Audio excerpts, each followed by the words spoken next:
Sama sa paningin na mga tao na mandilang, laging binibilang, wala ka nang sinilang. Hindi mo lang makita ang kabilang parte ng dila, bariyang dinanas ng mapawi ang labis na pangungkila. Sa laya man o kulungan siya ay pinagbubulungan. Walang kinatatakutan kaya di ka kinauukulan. Kasalanan mo to eh! Ikaw nagkakyan! Nakahin dito dito! Nakakatulong din sa atin si Rhoda! Yung upa niya! Isipin mo yung sitwasyon mo ngayon! Lipat din tayo! Ano ka ba? Sa ngayon, palalaguin ko ang pera ko para handa ako kung sakaling pumalpak si Vera.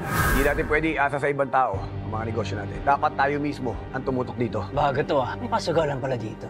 Matanong ko lang, safe ba dito? Safe na safe, sir. Bigyan niyo na ako magandang upuan. Bilisan niyo, ating-katin na ako eh. Gusto ko na maglaro.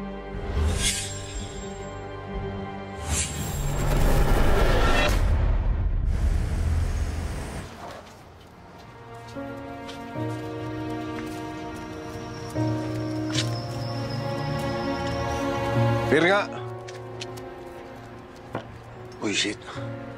Buisit sa buhay. Mang Rigor, huwag po kayo manggugulo dito, ha?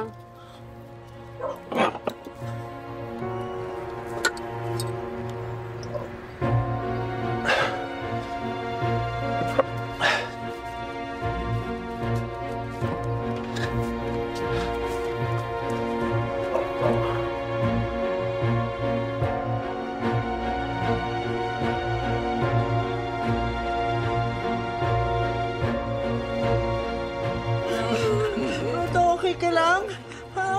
Okay ka lang ba? Ayos ka lang ba, Rhoda? Dadaling ka namin sa center. Hindi na. Pasensya na talaga. Pasensya na kay Rigor. Wala naman sa akin yung pananakit ni Rigor eh. Yung pagsipa niya sa akin at panununtok na sa akin yun. Wala sa akin yun. Mas matawal pa yung ginawa ng tatay ko sa akin. Malaman niyang bakla ako. Ang pinakamasakit sa lahat, alam niyo ba? Yung sabihin na gagamit lang ako at wala akong kwenta. Bakit ano bang ginawa ko?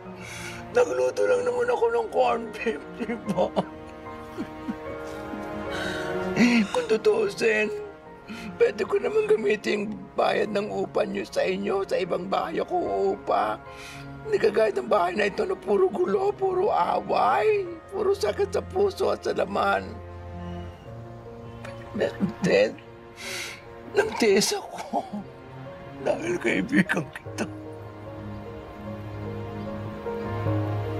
Kaya lamang ang pamilya ko. Alam ko.